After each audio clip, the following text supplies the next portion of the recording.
Hello everyone, welcome to online platform of Abhinav Science Academy. I am Sushant Ezre, Maths faculty, Abhinav IIT Medical Foundation Gadhinglaj. मागच्या लेक्चरमध्ये आपण 8वी scholarship 2024 मधला maths 1 मधील मॅथ्सचे question discuss करत होतो. त्यातले पहिले 51 क्वेश्चन आपण डिस्कस केलेले आहेत. पुढचा 52वा क्वेश्चन आहे, काय आहे बघा. 780 चे 25% इज इक्वल टू 1950 चे m% असेल तर m ची व्हॅल्यू काढायला सांगितली आहे तुम्हाला. 780 चे 25% म्हणजेच काय येणार आहे बघा. 780 मल्टिप्लाइड बाय 25/100 आणि ते म्हणजेच काय 1950 चे m% म्हणजेच काय m/100 आणि यावरून m ची व्हॅल्यू निघणार आहे तुम्हाला. ह्या 100 ला हे 100 cancel, m is equal to हे 1950 आहे ते इकडे मल्टिप्लाय म्हणजे इकडे जाऊन काय होणार आहे, डिवाइड होणार आहे. 780 मल्टिप्लाइड बाय 25 अपॉन 1950. 25 एक्के 25, 25 सत्ते पावणे 200 म्हणजेच उरणार किती 20. 25 8 200, 78 एक्के 78 आणि इथं किती येणार आहे 10. म्हणजे m ची व्हॅल्यू काय येणार आहे बघा 10%. कोणता ऑप्शन येतो बघा याचा, 52चा ऑप्शन नंबर 1 येतो. 53वा क्वेश्चन आहे, दोन क्रमवार समसंख्यांचा लसावी 312 असेल तर त्या संख्यांची बेरीज किती असं विचारलंय. दोन क्रमवार समसंख्या आहेत, त्यांचा फक्त काय दिलाय लसावीच दिलाय आणि तुम्हाला त्या दोन संख्यांची काय करायला सांगितलं, बेरीज करायला सांगितलं. बरं, दोन क्रमवार समसंख्या असतील तर त्यांचा एक गुणधर्म असतोय, काय त्यांचा मसावी किती असतो 2 असतोय. बरं, मसावी 2 आणि लसावी तुम्हाला दिलेला आहे किती आहे तो 312. जर लसावी आणि मसावी माहित असेल आणि त्या दोन संख्या कशा काढतोय आपण, समजा दोन संख्या तुम्हाला दिलेल्या आहेत, लसावी आणि मसावी काढायचं असेल तर पहिल्यांदा आपण काय करतोय, मूळ अवयव पाडतोय. समजा त्यांचे मूळ अवयव काहीतरी असे आहेत आलेले आहेत. मसावी म्हणजेच काय, दोघांच्या मधले सामायिक. सामायिक दोन, मसावी किती आहे 2 आहे म्हणजे दोघांच्या मधले सामायिक अवयव किती आहे 2 असणार आहे. लसावी म्हणजेच काय, हे जे सामायिक असणार आहेत त्याला मल्टिप्लाय कशाने करायचं असते, असामायिक अवयवांना, आणि त्या असामायिक अवयवांना मल्टिप्लाय केल्यानंतर किती आले 12 आले. म्हणजेच या दोन असामायिक अवयवांचा जर गुणाकार करायचा असला म्हणजे माहित करून घ्यायचा असला तर काय करायला लागणार आहे, लसावीला भागिले मसावी करायला लागणार आहे. म्हणजेच किती येणार आहे बघा, ते बे के बे उरले 1, बे 5 10 आणि बे सक्क 12. 156 म्हणजे काय, इथले जे दोन असामायिक अवयव आहेत त्यांचा गुणाकार आहे. बरं, 156 म्हणजेच कोणत्या दोन संख्यांचा गुणाकार आहे बघा, पण त्याच्यामध्ये सामायिक अवयव नको पाहिजेत. कोणते असणार आहेत ते 13 गुणिले 12. म्हणजेच एक जी संख्या आहे त्याच्यामध्ये एक अवयव असणार आहे 13 आणि दुसरा अवयव दुसऱ्या संख्येमध्ये कुठला असणार आहे 12 असणार आहे. त्या संख्या कुठल्या कुठल्या झाल्या बघा, 13 दुनी 26 आणि ही एक संख्या झाली 12 दुनी 24. म्हणजे त्या संख्यांचं तुम्हाला काय करायला सांगितलं, बेरीज करायला सांगितल्या. किती असणार आहे बघा ती 26 आणि 24 50. म्हणजे ऑप्शन नंबर किती येतो याचा बघा, ऑप्शन नंबर 4. पुढे आहे, सोबतच्या संख्या रेषेवरील सर्व बिंदू समान अंतरावर आहेत. यावरून length of U R minus length of Q T is equal to किती असं म्हटलंय. बरं, length of U R minus length of Q T. जे ऑप्शन दिलेले आहेत ते पण इन टर्म्स ऑफ काय, तुम्हाला सेगमेंटच दिलेले आहे डायरेक्ट. म्हणजेच काय, कुठली पण कॉन्स्टंट व्हॅल्यू दिलेली नाही. म्हणजे प्रत्येक बिंदूचा निर्देशांक काढायची गरज आहे का इथं. फक्त मी काय करतो, length of U R, U कुठं आहे इथं आहे आणि आर कुठं आहे इथं आहे. ह्या यू आरचे इक्वल किती पार्ट केलेत तेच फक्त काउंट करतो. किती केलेत बघा, 1 2 3 4 5 6 7 8 आणि 9. यू आरचे किती भाग केलेत, 9 भाग केलेत. मायनस क्यू टीचे किती भाग केलेत बघा, इथं क्यू आहे इथं टी आहे. 1 2 3 4 5 6 7 9 मायनस 7 म्हणजे किती येते ते 2. आता ऑप्शन असा कुठला, 2 इक्वल पार्ट केलेत बघा. पहिला काय म्हटले, आर एस पहिलाच रेषाखंड आहे ज्याचे 2 इक्वल पार्ट केलेत. म्हणजे याचा ऑप्शन नंबर किती येणार आहे 1 येणार आहे. पुढचा क्वेश्चन काय बघा, 5 वर्षापूर्वी आईचे वय मुलीच्या वयाच्या दुप्पट होते. 5 वर्षापूर्वी आईचे वय मुलगीच्या वयाच्या किती होते? दुप्पट होते. जर मुलगीचं वय x कन्सिडर केलं तर आईचं वय काय असणार आहे? दुप्पट म्हणजे 2x असणार आहे. मग आजचं वय किती असणार आहे बघा? 5 वर्षापूर्वी आईचं वय 2x होतं, म्हणजे आजचं वय किती असणार आहे? 2x + 5 असणार आहे. मुलगीचं वय किती असणार आहे? x + 5. पुढं काय दिले बघा? त्यांच्या आजच्या वयांचे गुणोत्तर 11:6 आहे. हे जे आजचं वय आहे त्याचं गुणोत्तर तुम्हाला दिलेलं आहे, म्हणजे याच्यावरून इक्वेशन तयार करायला येणार आहे काय? 2x + 5 upon x + 5 is equal to किती दिलं आहे तुम्हाला? 11/6. गुणाकार करा, क्रॉस मल्टिप्लाय. 6 दुनी 12x + 30 is equal to 11x + 55. म्हणजेच 11x इकडनं मायनस झाल्यानंतर काय होणार आहे? x, आणि 30 तिकडनं मायनस झाल्यानंतर काय होणार आहे? 25. म्हणजे x ची व्हॅल्यू किती आल्या? 25 आल्या. आईचा आजचा वय किती होणार आहे बघा? 25 दुनी 50 आणि 5 55. मुलगीचा आजचा वय किती होणार आहे? 25 आणि 5 म्हणजेच किती येणार आहे? ते 30 येणार आहे. दोघींच्या वयातला फरक किती येणार आहे बघा? तो 25 येणार आहे. तुम्हाला काय काढायला सांगितलंय? तर आणखी 5 वर्षानंतर दोघींच्या वयातील फरक किती असेल म्हटलंय. फरक हा आज काढला काय? 5 वर्षानंतर काढला काय? फरक काय होणार आहे? तोच राहणार आहे. बघा 5 वर्षानंतर आईचं आजचं वय किती आहे? 55 आहे, म्हणजे 5 वर्षानंतर किती असणार आहे? 60 असणार आहे. मुलगीचं 5 वर्षानंतरचं वय किती असणार आहे? 35 असणार आहे. फरक काय चेंज होणार आहे काय? दोघींच्या वयातला फरक काय असणार आहे? 25च राहणार आहे. ऑप्शन नंबर किती होते बघा याचा? Option number 2. पुढचा क्वेश्चन आहे a + b = 13 आणि ab = 36 असेल तर a² + b² = किती म्हटले? a² + b² ची व्हॅल्यू काढायला सांगितल्या. a + b ची व्हॅल्यू दिली आहे. a + b वरून x² + b² कधी येणार आहे? जर a + b चा स्क्वेअर केला तरच येणार आहे. त्याचा स्क्वेअर म्हणजेच काय येणार आहे? a + b ब्रॅकेटचा स्क्वेअर इज इक्वल टू, त्या पण बाजूचा स्क्वेअर करायला पाहिजे, म्हणजेच काय? 13 चा स्क्वेअर. a + b चा स्क्वेअर म्हणजेच काय असतो? a² + 2ab + b² is equal to 13 चा स्क्वेअर म्हणजेच किती असणार आहे? 169. a² + b² ची व्हॅल्यू काढायची आहे, म्हणजे ही टर्म तुम्हाला नको आहे. ती टर्म काय करायला पाहिजे? तिकडच्या साईडला घ्यायला पाहिजे, म्हणजेच काय येणार आहे? a² + b² is equal to 169 - 2ab. यातल्या ab ची व्हॅल्यू दिली आहे का बघा? किती आहे? ती 36 आहे, म्हणजेच किती येणार आहे? 169 - 2ab म्हटले, म्हणजे 36च्या दुप्पट किती आले? ते 72. मायनस करा, किती येते बघा? इथं 7 आणि इथं 9, म्हणजेच किती येणार आहे? ते 97. ऑप्शन नंबर किती होते याचा? Option number 3. पुढचा क्वेश्चन काय बघा? सर्व पूर्णांक संख्या वास्तव संख्या नसतात असं म्हटलंय. पूर्णांक संख्या म्हणजेच काय? ... -3 -2 -1 0 1 2 ... या काही पूर्णांक संख्या आहेत. पूर्णांक संख्या म्हणजेच काय? परिमेय संख्याच असतात त्या, म्हणजे p आपण q च्या फॉर्म मध्ये आपल्याला लिहायला येतात.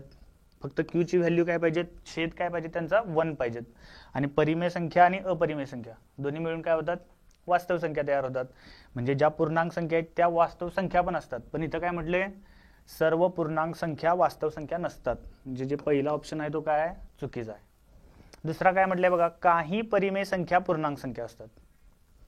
परिमेय संख्या म्हणजेच काय? ज्या संख्या p आपण q च्या फॉर्म मध्ये लिहायला येतात. q ची व्हॅल्यू जर 1 असेल म्हणजेच काय? 3/1 हे म्हणजेच काय? 3 असणार आहे. -2/1 हे म्हणजेच काय? -2 असणार आहे. आणि या संख्या काय असणार आहेत? पूर्णांक संख्या. म्हणजे ज्या परिमेय संख्यांचा छेद काय असतो? 1 असतो, त्यांनाच काय म्हणायचं असते? पूर्णांक संख्या. म्हणजेच हा पण ऑप्शन काय? बरोबरच आहे. सर्व परिमेय संख्या पूर्णांक संख्या असतात असं म्हटलंय. सर्व परिमेय संख्या पूर्णांक संख्या असतात का? जर समजा 3/2 आहे, छेद किती आहे? 2 आहे, ही पूर्णांक संख्या आहे काय? नाही. म्हणजे हे जे म्हटलंय ते काय आहे? चुकीचं आहे. लास्टचं काय म्हटलंय बघा? काही पूर्णांक संख्या पूर्ण संख्या नसतात.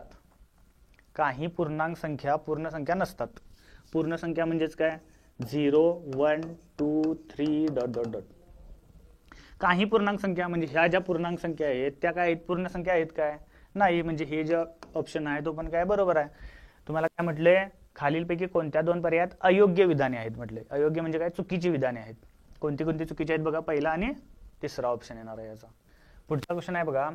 एका विद्यार्थ्याला संकलित चाचणीत मिळालेले विषयनिहाय गुण खालील तक्त्यात दिलेले आहेत. त्यांचे मध्यमान काढा म्हटले. मध्यमान म्हणजेच काय, मध्य काढायचं आहे, म्हणजेच सरासरी काढायची आहे.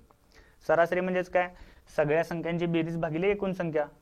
सगळ्यांची बेरीज किती येते बघा, 1 2 3 4 5 विषय आहेत, त्या 5 विषयांची बेरीज भागिले एकूण विषय.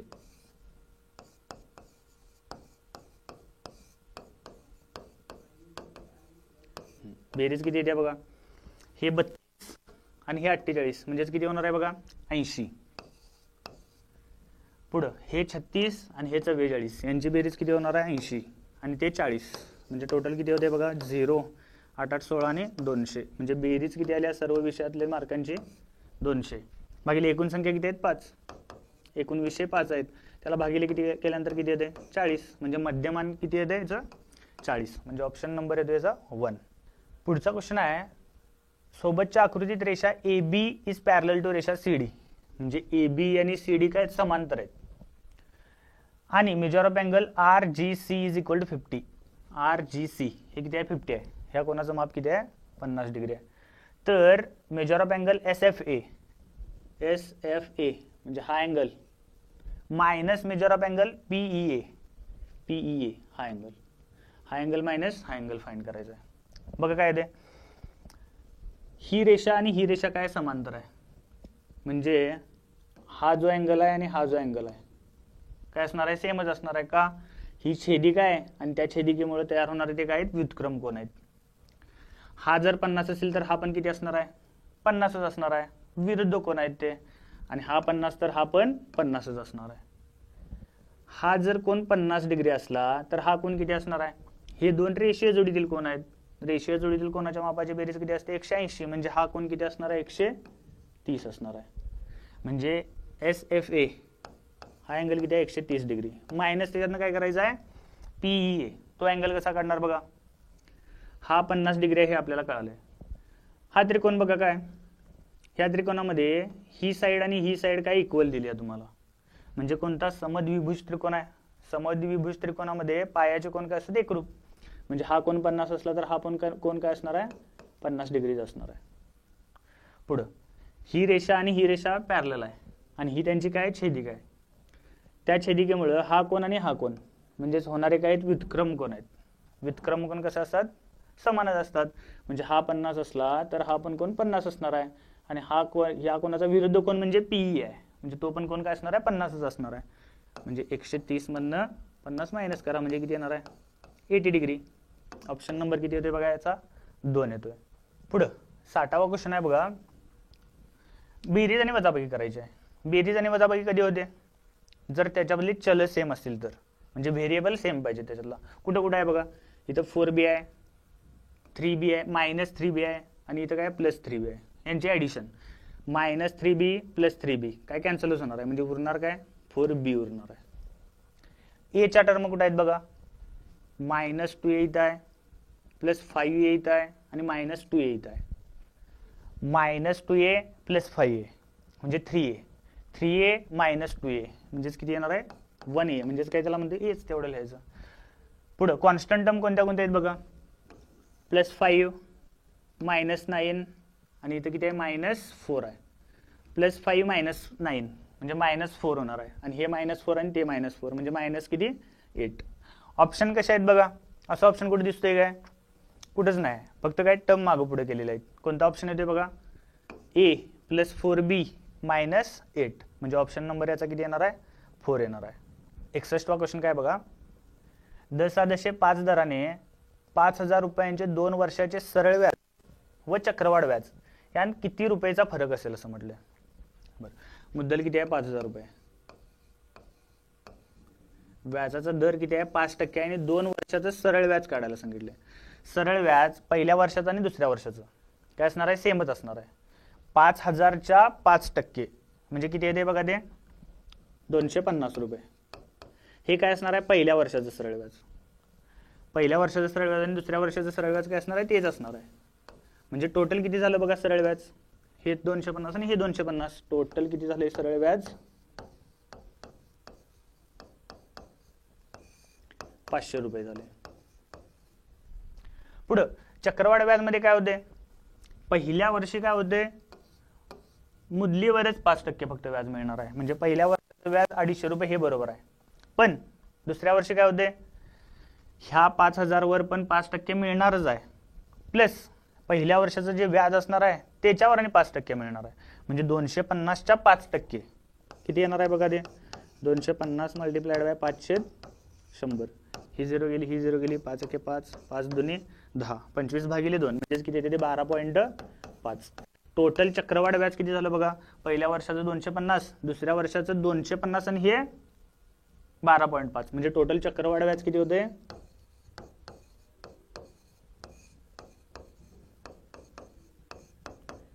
512.5. आणि कितीचा फरक आहे असं म्हटले, किती असणार आहे, 12.5 असणार आहे. म्हणजे ऑप्शन नंबर किती येणार आहे याचा, 1 येणार आहे. पुढचा क्वेश्चन काय बघा, सिया व निशा यांचे सरासरी वजन 29 किलोग्राम आहे. बरं, सियासाठी यस लिहितो आणि प्लस निशा यस लिहितो. त्यांचं सरासरी वजन 29 किलोग्राम आहे.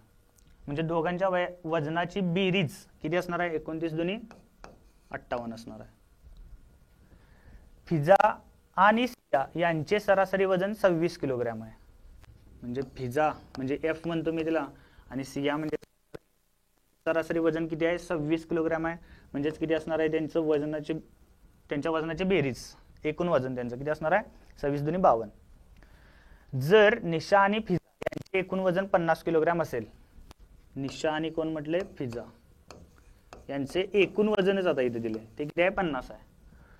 तर तिघींपैकी सर्वाधिक असलेले वजन किती किलोग्राम असेल.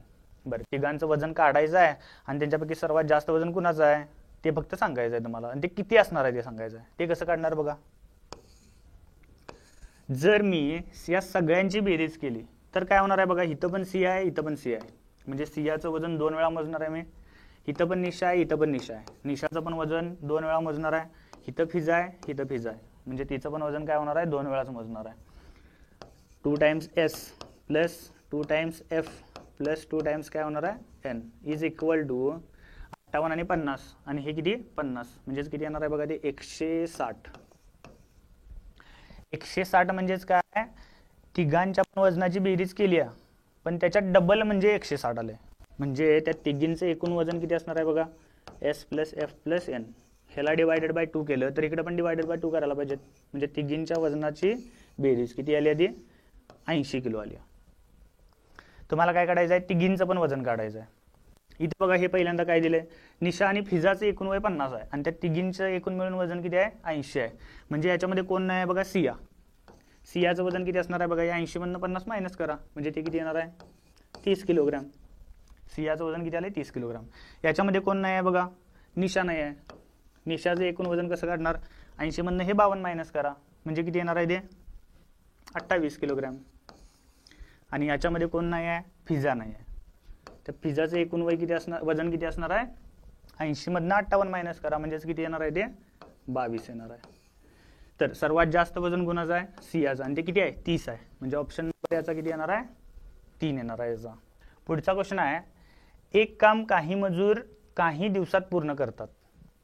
तेच काम करताना जर मजुरांची संख्या पूर्वीच्या संख्येच्या 2/3 पट केली असती तर दिवसांची संख्या पूर्वीच्या किती पटीने वाढली असती. मजूर आणि दिवस आहेत. जर मजूर कमी केले तर दिवस काय होणार, वाढणार आहेत. आणि जर मजूर जास्त केले म्हणजे वाढवले तर दिवसांची संख्या काय होणार आहे, कमी होणार आहे. म्हणजे कुठलं चलन आहे, व्यस्त चलन आहे. फक्त मजुरांची संख्या आणि दिवसांची संख्या किती आहे एक्झॅक्टली दिलेलं नाही. म्हणजे काहीतरी आपल्याला मानायलाच पाहिजे. काय कन्सिडर करू मी, समजा मजूर आणि दिवस. समजा मजूर एक्स आहेत आणि त्या एक्स मजुरांना पूर्ण करायला काम किती दिवस लागतात, वाय दिवस लागतात, असं कन्सिडर करतो. पुढे काय केले बघा, तेच काम करताना जर मजुरांची संख्या पूर्वीच्या संख्येच्या 2/3 पट केली. आधी मजूर होते एक्स, त्याच्या 2/3 पट म्हणजे 2/3 मल्टिप्लाइड बाय एक्स असणार आहे. आणि इथं दिवस किती असणार आहे ते तुम्हाला काढायचं आहे. काय म्हटले बघूया, तर दिवसांची संख्या पूर्वीच्या किती पट्टीने वाढली असती असं म्हटले. पहिल्यांदा किती दिवस लागणार आहेत ते बघूया. व्यस्त चलनामध्ये काय असते, गुणाकार समान असतोय. म्हणजे याचा आणि याचा गुणाकार आणि याचा आणि याचा गुणाकार काय असणार आहे, सेम असणार आहे. मी काय करतो, याचा आणि याचा गुणाकार XY, त्याला फक्त डिवायडेड बाय काय करतो, यानं करतो. म्हणजेच काय येणार आहे, इथली दिवसांची संख्या येणार आहे. 2/3 एक्स, एक्सला एक्स कॅन्सल होणार आहे, वायला 2/3 न डिवाइड आहे, डिवाइड म्हणजेच काय रेसिप्रोकलनं मल्टिप्लाय म्हणजेच काय येणार आहे 3/2, 3/2 काय येणार आहे वाय येणार आहे, 3/2 वाय म्हणजे दिवसांची संख्या आली आहे 3/2 वाय. क्वेश्चन काय दिलाय नीट वाचा. तर दिवसांची संख्या पूर्वीच्या किती पटीने वाढली असते असं म्हटलंय. जर किती पट झाली असती असं म्हटलं असतं तर डायरेक्ट काय आलं असतं 3/2. 3/2 डायरेक्ट ऑप्शन नाहीच आहे याच्यामध्ये. हे म्हणजेच काय 1.1/2 पट झाली असती. पण तुम्हाला विचारले काय किती पटीने वाढली असती असं म्हटलंय. पहिल्यांदा कितीने वाढली आहे ते बघा.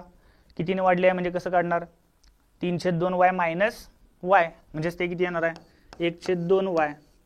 आधी दिवसांची संख्या किती होती वाय होती, आता किती झाली कितीने वाढली 1/2 वाय न वाढली म्हणजे किती पटीने वाढली 1/2 पटीने वाढली. कुठला ऑप्शन येणार आहे बघा याचा ऑप्शन नंबर येणार आहे याचा 4 येणार आहे. पुढचा क्वेश्चन आहे बघा. एका वर्तुळाच्या सर्वात मोठ्या जीवेची लांबी 7 मीटर आहे. तर त्याच वर्तुळात तिच्यापासून 2.1 मीटर अंतरावर असणाऱ्या समांतर जीवेची लांबी किती मीटर असेल असं म्हटलंय. म्हणजे एक वर्तुळ आहे, त्या वर्तुळाची सर्वात मोठी जीवा म्हणजेच काय असणार आहे व्यास असणार आहे आणि तो व्यास किती दिलाय तुम्हाला 7 मीटर दिलाय. तर त्याच वर्तुळात तिच्यापासून 2.1 मीटर असणाऱ्या समांतर जीवेची लांबी म्हटले म्हणजे यालाच काय एक समांतर जीव आहे आणि त्या जीवेची लांबी त्या जीवेचं अंतर या मोठ्या सर्वात मोठ्या जीवेपासून किती दिले तुम्हाला 2.1 आणि या जीवेची लांबी तुम्हाला काढायला सांगितली आहे. ती कशी काढणार बघा. बरं हे अंतर दिलेलं असते, त्या अंतर म्हणजेच काय असणार आहे ऑलवेज परपेंडिक्युलर डिस्टन्स असते म्हणजेच लंबा अंतर म्हणतोय आपण त्याला. म्हणजे इथं काय असणार आहे हा परपेंडिक्युलर असणार आहे. मी काय करतो वर्तुळ केंद्रापासून इथे एक रेषाखंड ड्रॉ करतो म्हणजेच काय असणार आहे जी त्रिज्याच असणार आहे.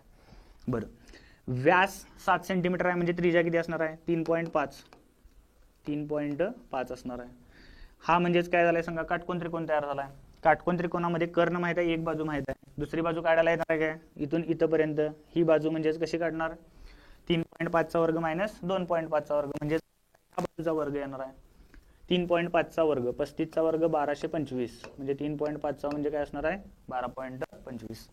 21 वर्ग 441 म्हणजे 2.1 वर्ग काय असणार आहे 4.41 मायनस करा बघा काय ते 4 12 4 गेले 8 आणि 11 4 गेले 7 784. त्याचं वर्गमूळ म्हणजेच काय येणार आहे 2.8 म्हणजे ही इथून इथपर्यंत डिस्टन्स असणार आहे. मग हे टोटल डिस्टन्स किती असणार आहे त्याच्यासाठी काय एक गुणधर्म यूज करायला पाहिजेत. वर्तुळ केंद्रातून जीवेवर टाकलेला लंब काय करतोय जीवेला दुभागतोय म्हणजे हे डिस्टन्स आणि हे डिस्टन्स काय असणार आहे समानच असणार आहे. हे जर 2.8 असेल तर हे पण काय असणार आहे 2.8च असणार आहे. म्हणजे टोटल जीवा किती असणार आहे 2.8च्या डबल 28 दुनी 56 म्हणजे 5.6 असणार आहे. कुठं आहे बघा ऑप्शन नंबर 2 असणार आहे याचा. पुढचा 65वा क्वेश्चन आहे. जर 16⁻³ is equal to square root of 4⁻k-5 असेल तर k ची किंमत काढा म्हटले. दोन्ही साइड इक्वेट करायचे आहेत आणि घातांकावरचा क्वेश्चन आहे. दोन्ही साइड इक्वेट कधी करू शकतोय जर दोघांचा बेस समान असेल म्हणजे पाया समान असेल तर. इथं पाया किती आहे 4 आहे, इथं पण पाया मी 4 करू शकतोय काय 16 म्हणजेच काय 4चा स्क्वेअर आहे आणि 16चा किती आहे तिसरा आहे घात म्हणजेच काय 4चा स्क्वेअर रेस टू 3 आणि दॅट इज इक्वल टू काय येणार आहे बघा 4⁻k-5 आहे. आणि स्क्वेअर रूट मध्ये आहे सगळं. स्क्वेअर रूट म्हणजे मी एक्सपोनंट किती लिहू शकतोय 1/2. पुढे काय यूज करणार सांगा एक्सपोनंट ऑफ एक्सपोनंट आहे म्हणजे घातांकाचा घातांक आहे. घातांकाचा घातांक असेल तर घातांकांचे काय होते गुणाकार होतो घातांकांचा म्हणजेच काय येणार आहे बघा 4⁻3 दुनी 6 इज इक्वल टू 4⁻k-5/2. हे आणि हे इक्वल आहे पाया समानच आहे म्हणजे पायाला डायरेक्ट घालूनच टाका म्हणजे घातांक पण दोन्ही साईडचे समान असणार आहेत. 6 इज इक्वल टू k-5/2 म्हणजेच काय येणार आहे ते 6 दुनी 12 k-5 म्हणजे k ची व्हॅल्यू किती येणार आहे 17 येणार आहे. कोणता ऑप्शन येते बघा याचा ऑप्शन नंबर येणार आहे याचा 4 येणार आहे. पुढचा क्वेश्चन काय आहे बघा. सोबतच्या आकृतीत चौकोन EFGH या समभुज चौकोनाचा कर्ण 28 सेंटीमीटर असून EFGH हा काय समभुज चौकोन आहे आणि त्याचा कर्ण किती आहे तो 28 सेंटीमीटर आहे. त्याचे सर्व शिरोबिंदू ओ केंद्र असलेल्या वर्तुळावर आहेत. त्या समभुज चौकोनाचे शिरोबिंदू कुठे आहेत? वर्तुळावर आहेत. यावरून रंगविलेल्या भागाचे क्षेत्रफळ किती चौरस सेंटीमीटर असेल असं म्हटलंय. म्हणजे ह्या भागाचं काय काढायचं आहे? क्षेत्रफळ काढायचं आहे तुम्हाला. कसं काढणार बघा. पहिल्यांदा मी काय करतो, ह्या वर्तुळाचं क्षेत्रफळामधनं ह्या चौकोनाचं क्षेत्रफळ जर मायनस केलं तर काय येणार आहे सांगा. ही जी 4 वर्तुळखंड तयार होणार आहेत त्या 4 वर्तुळखंडांचं काय येणार आहे? क्षेत्रफळ येणार आहे. बरोबर आहे. सर्व जीवा समभुज चौकोन आहे म्हणजे सर्व बाजू काय असणार आहेत? समान असणार आहेत. सर्व बाजू समान म्हणजेच ही जीवा सेम आहे, ही जीवा सेम आहे, ही जीवा सेम आहे, ही जीवा सेम आहे. म्हणजे हे 4ही वर्तुळखंड आहेत त्या वर्तुळखंडांचं क्षेत्रफळ काय असणार आहे? समानच असणार आहे. फक्त मी आता काय करणार आहे, या वर्तुळाच्या क्षेत्रफळामधनं ह्या चौकोनाचं क्षेत्रफळ काय करणार आहे? मायनस करणार आहे. आणि जे क्षेत्रफळ येईल त्याला डिवायडेड बाय 4 करणार आहे. ते 4 केल्यामुळे काय येणार आहे? ह्या एकाच भागाचं क्षेत्रफळ येणार आहे. बरोबर आहे. ते कसं करणार बघा. पहिला वर्तुळाचं क्षेत्रफळ बघा काय असणार आहे. मी एरिया ऑफ वर्तुळ असं म्हणतो. वर्तुळाचं क्षेत्रफळ इज इक्वल टू काय असते? पाय आर स्क्वेअर म्हणजेच 22/7 गुणिले रेडियस किती असणार आहे बघा. 28 सेंटीमीटर कर्ण आहे. कर्ण म्हणजेच काय? त्या वर्तुळाचा व्यास आहे. म्हणजे रेडियस किती असणार आहे? त्रिज्या किती असणार आहे त्याची? 14 असणार आहे. म्हणजे 14चा स्क्वेअर 14 गुणिले 14 मी लिहितो इथं. 7 एके 7 7 दुनी 14 22 दुनी 44 गुणिले 14 इज इक्वल टू 14 चौक 56 14 चौक 56 आणि 5 म्हणजे 616 चौरस सेंटीमीटर काय असणार आहे? वर्तुळाचं क्षेत्रफळ असणार आहे. पुढं या जर समभुज चौकोनाचं क्षेत्रफळ काढायचं असेल तर बघा, समभुज चौकोन आहे म्हणजे सर्व बाजू समान आहेत. HF म्हणजे काय? व्यास आहे त्या वर्तुळाचा. म्हणजे हे जे खालचा वर्तुळखंड आहे पूर्ण ह्या HF मुळे तयार होणारा तो अर्धवर्तुळ असणार आहे. आणि अर्धवर्तुळातील कोण काय असतोय? काटकोन असतोय. म्हणजे हा पण काटकोन असणार आहे, हा पण काय असणार आहे? काटकोन असणार आहे. समभुज चौकोनाचे लगतचे कोण काय असतात? पूरक कोण असतात. म्हणजे हा जर 90 डिग्री असला तर हा पण 90 डिग्री असणार आहे आणि हा पण काय असणार आहे? 90 डिग्रीच असणार आहे. म्हणजे जो चौकोन आहे तो काय आहे? चौरस आहे. तुम्हाला इथं म्हटले काय? समभुज चौकोन आहे. पण हे आपण सर्व कोण काय काटकोन आहे त्याच्यावरून आपण काय म्हटलं? हा काय? चौरस आहे. आणि चौरसाचं क्षेत्रफळ काढायचा फॉर्म्युला माहित आहे. कर्ण दिला असेल तर चौरसाचं क्षेत्रफळ कसं काढतोय आपण? एरिया ऑफ चौकोन काय आहे तो? EFGH इज इक्वल टू काय असतोय? कर्णाचा वर्ग भागिले 2. कर्णाचा वर्ग म्हणजेच काय? 28चा वर्ग. तो किती असतोय? 784 आणि त्याला भागिले 2 म्हणजेच किती येणार आहे बघा. 2 6 उरले 1 92 18 आणि 2 दुनी 4 392 चौरस सेंटीमीटर. हे काय आले? ह्या चौरसाचं क्षेत्रफळ आले. बरोबर आहे काय? बरोबर आहे. आता काय करणार आहे मी? या वर्तुळाच्या क्षेत्रफळामधनं चौरसाचं क्षेत्रफळ मायनस करणार आहे. ते किती येणार आहे बघा. 616 मायनस 392 किती येणार आहे? हे 4 11 मधून 9 गेले म्हणजे उरले 2 आणि इथे किती येणार आहे? 2 224 काय आले? या 4ही वर्तुळखंडांचं क्षेत्रफळ आले. त्याला फक्त भागिले 4 करा. 224 भागिले 4 म्हणजेच काय? 4 पंचे 20 उरले 2 आणि 4 सक्क 24 म्हणजे ह्या एका वर्तुळखंडाचं क्षेत्रफळ म्हणजेच काय? रेखांकित भागाचं क्षेत्रफळ ते किती आले? 56 चौरस सेंटीमीटर. म्हणजे याचा काय असणार आहे? ऑप्शन नंबर 1 येणार आहे. पुढचा क्वेश्चन बघा. Question number 67. याच्यामध्ये काय म्हटले? खालीलपैकी कोणत्या 2 पर्यायातील संख्या पूर्ण घनसंख्या आहेत? 2 पर्यायातील असं म्हटले आणि असा एकच ऑप्शन आहे की जो पूर्ण घनसंख्या आहे. त्यामुळे हा क्वेश्चन काय होता? चुकीचा होता. 2024 साली मॅथचा 67वा क्वेश्चन पेपर सेट ए मधील हा क्वेश्चन चुकीचा होता. बघा काय होते. बरं, पूर्ण घनसंख्या म्हणजेच काय? पॉइंट मध्ये आहेत. पॉइंट नंतर जेवढी घरं आहेत ती काय पाहिजेत? 3च्या पटीत पाहिजेत आणि ती संख्या काय पाहिजेत? पूर्ण घनसंख्या पण पाहिजेत. पहिला ऑप्शन काय? 0.027 या 0ला काय किंमत नसतेच. 27 पूर्ण घनसंख्या आहे.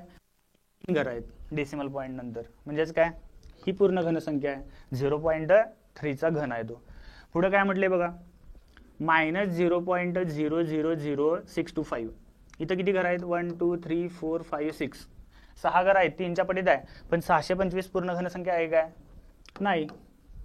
पुढं -13.310 ह्या झिरोला काय किंमत नाहीच. 1331 पूर्ण घनसंख्या आहे, पण डेसिमल पॉईंट नंतर 2च घर आहेत, म्हणजे ही पूर्ण घनसंख्या आहे काय? नाही. 0.0729 729 घनसंख्या आहे, पण डेसिमल पॉईंट नंतर 4 घर आहेत, म्हणजे ही पण काय पूर्ण घनसंख्या नाही आहे. जर याचा ऑप्शन नंबर 1 किंवा 1 आणि कोणताही एक ऑप्शन तुम्ही बरोबर लिहिला असता तर काय हे क्वेश्चन तुम्हाला बरोबर दिला असता. पुढे 68वा क्वेश्चन काय आहे बघा. तुम्हाला काही संख्या दिल्यात, त्यांतील सर्वात मोठी संख्या ही सर्वात लहान संख्येपेक्षा कितीने मोठी आहे असं म्हटलंय. बरं, परिमेय संख्या दिल्यात, अंशछेद रूपात आहेत. त्याच्यातील सर्वात मोठी किंवा सर्वात लहान संख्या कशी ओळखायची असते? एकतर छेद समान करायला पाहिजेत, नाहीतर प्रत्येकाचं डेसिमल पॉईंट मध्ये कन्व्हर्जन करा. त्याच्यावरनं काय होते? सर्वात मोठी आणि सर्वात लहान संख्या कोणती हे फाईन करायला येते आपल्याला. 5/14 आहे. कसं येणार आहे बघा? 1400.0 द्या आणि 14×3=42, म्हणजे पहिली म्हणजेच काय 0.3. पुढे येणार आहे फक्त मी 1 डेसिमल पर्यंत काय काढतो? व्हॅल्यू काढतो प्रत्येक अपूर्णांकाची. 1/2 म्हणजेच काय येणार आहे? 0.5. पुढं 7/15 म्हणजेच काय? 1500 15×3=45 15×4=60 म्हणजे 0.4 येणार आहे. पुढं 6/7 म्हणजे 0.700 7×8=56 म्हणजे 0. याचं व्हॅल्यू काय येणार आहे? 0.8. पुढे आहे 0.3/5 म्हणजेच काय? 0.500 आणि 5×30. आता बघा, सर्वात मोठी आणि सर्वात लहान ओळखता येते काय? सर्वात लहान म्हणजे ही आहे आणि सर्वात मोठी म्हणजेच काय? 0.8 आहे. तुम्हाला काय विचारले? सर्वात मोठी संख्या ही सर्वात लहान संख्येपेक्षा कितीने मोठी आहे असं म्हटले. सर्वात मोठी संख्या कोणती आहे बघा? 0.8 म्हणजेच काय? 6/7. ही सर्वात लहान संख्येपेक्षा कितीने मोठी आहे? सर्वात लहान संख्या कोणती आहे? पहिलीच आहे, 5/14. मायनस करा, कितीने मोठी आहे बघा? छेद समान करायला पाहिजेत, हे म्हणजेच काय? 12/14 आणि मायनस 5 म्हणजेच किती येते बघा? 7/14. 7/14 ऑप्शन मध्ये नाही आहे, भाग घालवा. 7×1=7 7×2=14 म्हणजेच कितीने मोठी आहे ती? 1/2 न मोठी आहे, म्हणजे ऑप्शन नंबर याचा 4 येणार आहे. 69वा क्वेश्चन आहे. डॉटचे दोन्ही कर्ण परस्परांना काटकोनात दुभागतात. हे विधान पूर्ण करण्यासाठी खालीलपैकी योग्य बाबींची निवड करा म्हटलं. बरं, चौकोनांचं काय दिलेलं आहे तुम्हाला? प्रकार दिलेले आहेत आणि यांपैकी कोणत्या चौकोनाचे कर्ण परस्परांना काटकोनात दुभागतात ते फक्त इथे येणार आहे आणि त्याच्यावर याच्यातला कोणता ऑप्शन येतो हे तुम्हाला सांगायचं आहे. पहिला काय? काटकोन चौकोन. काटकोन चौकोन म्हणजेच काय? आयत. आयताचे कर्ण परस्परांना काटकोनात दुभागतात काय? आयताचे कर्ण परस्परांना दुभागतात हे बरोबर आहे, पण ते काटकोनात दुभागतात काय? नाही, म्हणजे पहिला आहे तो चुकीचा आहे. चौरस. चौरस आहे, त्या चौरसाचे कर्ण काय करतात? परस्परांना काटकोनात दुभागतात, म्हणजे हे आणि हे बरोबर असणार आहे, हे आणि हे बरोबर असणार आहे आणि इथं मध्ये काय असणार आहे? काटकोन असणार आहे, म्हणजे बी काय बरोबर आहे. समभुज चौकोनाचे पण कर्ण काय करतात? परस्परांना काटकोनात दुभागतात. समभुज चौकोन आहे म्हणजेच काय? ही बाजू आणि ही बाजू एकरूप असणार आहे, हे बरोबर आहे.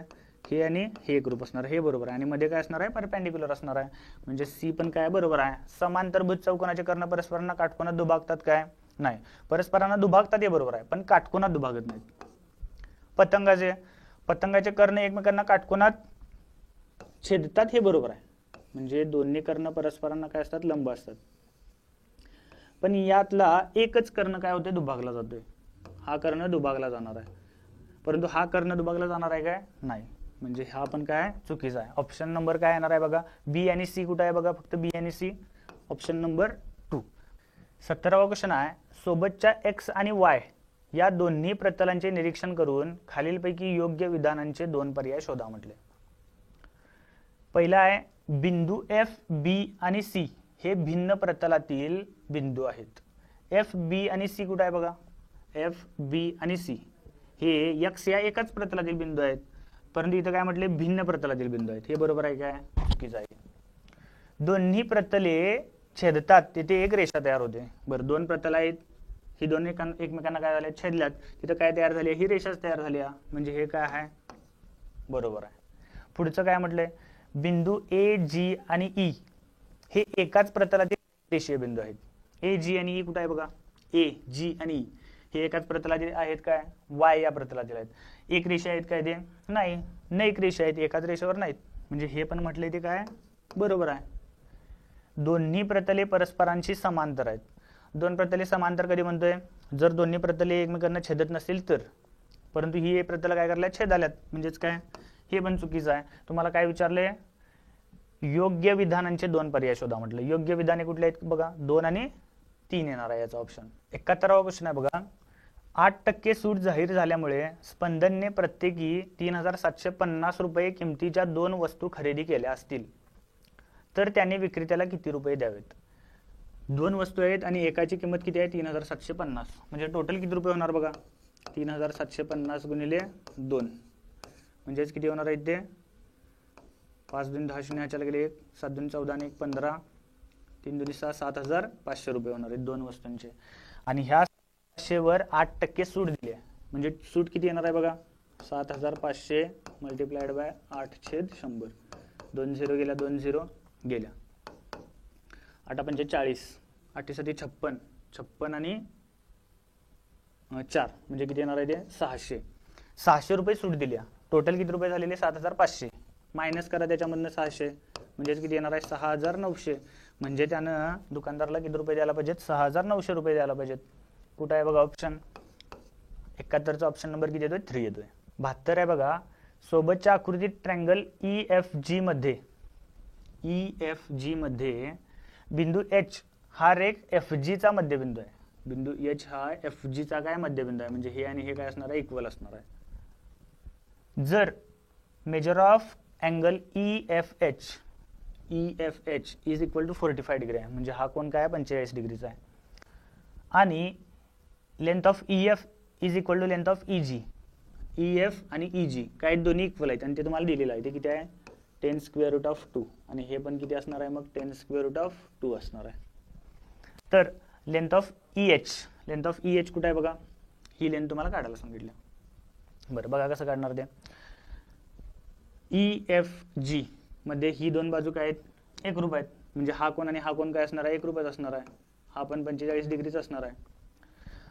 म्हणजेच काय होणार आहे बघा? हा 45 असेल तर हा कोण किती असणार आहे? E अँगल 90 डिग्री असणार आहे. म्हणजेच हा कोणता त्रिकोण तयार होतोय? काटकोन त्रिकोण तयार होतोय. काटकोन त्रिकोणामध्ये दोन बाजू दिलेल्या आहेत आणि तुम्हाला कर्ण काढायचा आहे. कर्णाचा स्क्वेअर म्हणजेच काय असणार आहे? या बाजूचा स्क्वेअर प्लस या बाजूचा स्क्वेअर. 10 स्क्वेअर रूट 2 चा स्क्वेअर. कसं काढणार? 10 चा स्क्वेअर 100 मल्टिप्लाइड बाय रूट 2 चा स्क्वेअर म्हणजे 2.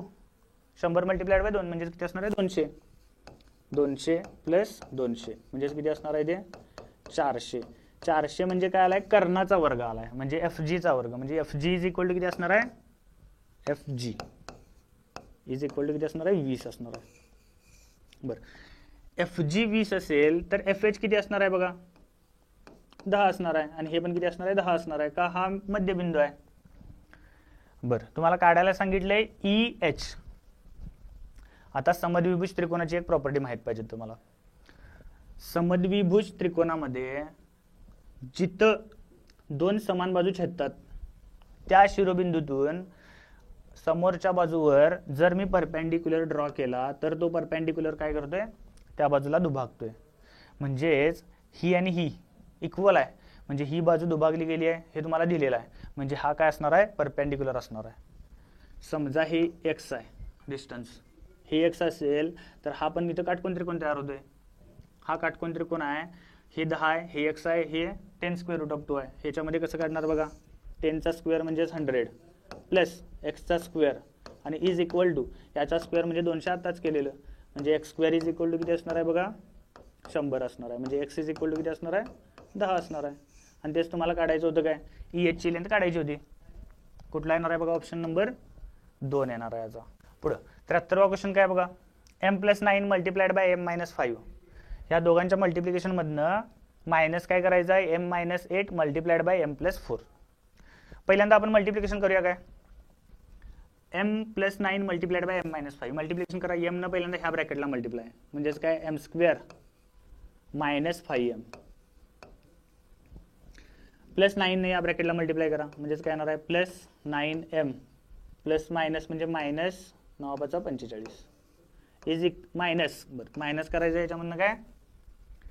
या दोघांचं मल्टिप्लिकेशन. पहिल्यांदा m ने ह्या ब्रॅकेटला मल्टिप्लाय करा.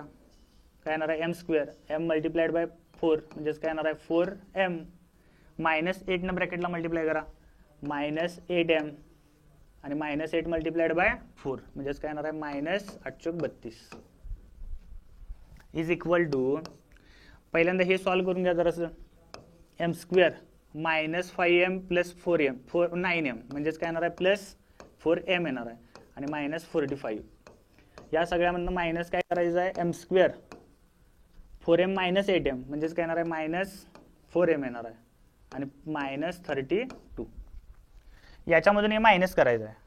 मायनस म्हणजेच काय सगळ्याची साईन काय होणार आहे त्याची चेंज होणार आहे. कसं होणार आहे बघा, m² + 4m - 45 याचं साईन प्लस आहे मायनस होणार आहे -m², याचं साईन मायनस आहे ते +4m आणि याचं साईन मायनस आहे ते +32 that is equal to m² ला m² काय होणार आहे कॅन्सल, हे 4m आहे हे 4m आहे, 4m + 4m म्हणजे 8m -45 + 32 म्हणजेच किती येते बघा -13 येणार आहे. कोणता ऑप्शन येते बघा, याचा ऑप्शन नंबर 1 येणार आहे. पुढे 74वा क्वेश्चन आहे, सोबतच्या समलंब चौकोन PQRS ची उंची 8 सेंटीमीटर आहे. PQRS कोणता चौकोन आहे, समलंब चौकोन आहे, त्याची उंची 8 आहे म्हणजे हे पण काय असणार आहे 8 असणार आहे. रेख ST एकरूप रेख PS म्हणजे ST आणि PS एकरूप आहे, हे 8 सेंटीमीटर असेल तर हे पण किती असणार आहे 8 centimetre. Length of PQ is equal to length of SR. PQ आणि SR दोघांची लेंथ किती आहे 17 आहे म्हणजे ही पण किती असणार आहे 17 सेंटीमीटर असणार आहे. तर क्वाड्रिलॅटरल PQRS ची परिमिती किती सेंटीमीटर असेल म्हटलंय. PQRS ची परिमिती काढायला सांगितली आहे तुम्हाला. परिमिती म्हणजेच काय, सगळ्या बाजूंची बेरीज करायला सांगितली आहे तुम्हाला. ही 17 आहे माहिती आहे आपल्याला, ही 17 आहे, ही 17 आहे, पण हे डिस्टन्स माहिती आहे काय QR माहित नाही, ते पहिल्यांदा काढायचं आहे. ते कसं काढणार बघा, उंची आहे, उंची म्हणजेच काय, हा इथं काय असणार आहे लंब असणार आहे. कर्ण 17 आहे, एक बाजू 8 आहे म्हणजे दुसरी बाजू किती असणार आहे 15 असणार आहे. पायथागोरसचं त्रिकोण आहे 8 15 17. बरं, TR इज इक्वल टू 15 आहे. तुम्हाला अजून काय काढायचं आहे, QT ची लेंथ काढायची आहे. ती कशी काढणार, त्यासाठी एक रचना करून घ्यायला पाहिजे बघा. मी काय काढतो, P बिंदू मधनं पण समोरच्या बाजूवर काय काढणार आहे मी लंब काढणार आहे. त्याच्यामुळे काय होणार आहे, हा पण आणि हा पण काय उंचीच आहे म्हणजे ही P मधून मी इथं नाव देतो x नाव देतो, PX आणि ST दोन्ही काय उंचीच आहेत म्हणजे हे 8 सेंटीमीटर असेल तर हे पण 8 सेंटीमीटर असणार आहे. जर PS 8 सेंटीमीटर असेल तर XT इज इक्वल टू किती असणार आहे 8 सेंटीमीटर असणार आहे. PQX काटकोन त्रिकोण आहे म्हणजे याच्यामध्ये हे 8 आहे हे 17 आहे म्हणजे हे पण किती असणार आहे 15 असणार आहे. सगळ्या बाजू निघाल्यात काय बघा, परिमिती म्हणजेच काय येणार आहे, हे 8 हे 17 हे 17 आणि ही टोटल म्हणजेच किती असणार आहे 15 15 30 आणि हे 8 38 प्लस ते 8 आणि 17 दुनी 34 बघा, ते 8 दुनी 16 16 आणि 4 20 हे टोटल किती असणार आहे 80 म्हणजे याची परिमिती किती असणार आहे 80 असणार आहे. याचा ऑप्शन नंबर बघा, ऑप्शन नंबर याचा 1 असणार आहे. लास्टचा क्वेश्चन काय बघा, 10 दराने 10,000 रुपयांचे 2 वर्ष 6 महिन्यांचे चक्रवाढ व्याज किती असेल असं म्हटलंय. व्याजाचा दर 10 आहे, मुद्दल किती आहे 10,000 आहे आणि वर्ष किती दिलेत बघा 2 वर्ष आणि 6 महिने दिलेत आणि चक्रवाढ व्याज काढायचं. ते कसं काढतोय आपण, जर 2 वर्ष आणि 6 महिने म्हणजेच काय अपूर्णांकामध्ये आहेत, काळ काय अपूर्णांकामध्ये आहे, तर ते कसं काढतोय आपण चक्रवाढ व्याजचा फॉर्म्युला. चक्रवाढ व्याजाने जो फॉर्म्युला आहे त्याच्यामुळे काय निघतंय रास निघते म्हणजे A इज इक्वल टू काय असणार आहे मुद्दल 10,000 गुणिले 1 + R/100 raise to n. 1 + R किती आहे 10 आहे अपॉन 100 रेज टू, पहिल्यांदा 2 वर्ष आणि 6 महिने आहे, मी तर 2 घेतो, उरले किती अर्ध वर्ष. अर्ध्या वर्षाचं चक्रवाढ व्याज कसं काढणार, एका वर्षाचा दर 10 आहे मग अर्ध्या वर्षाचा दर किती असणार आहे 5 असणार आहे म्हणजे त्याचं व्याज कसं काढणार मल्टिप्लाइड बाय 1/500 करतोय. कसं करतोय समजलं काय बघा, is equal to 10,000 multiplied by हे किती येते बघा, हे 0 आणि ही 0 कॅन्सल, 1/10 मध्ये 1 ऍड करायचा आहे म्हणजे किती येणार आहे ते 11/10.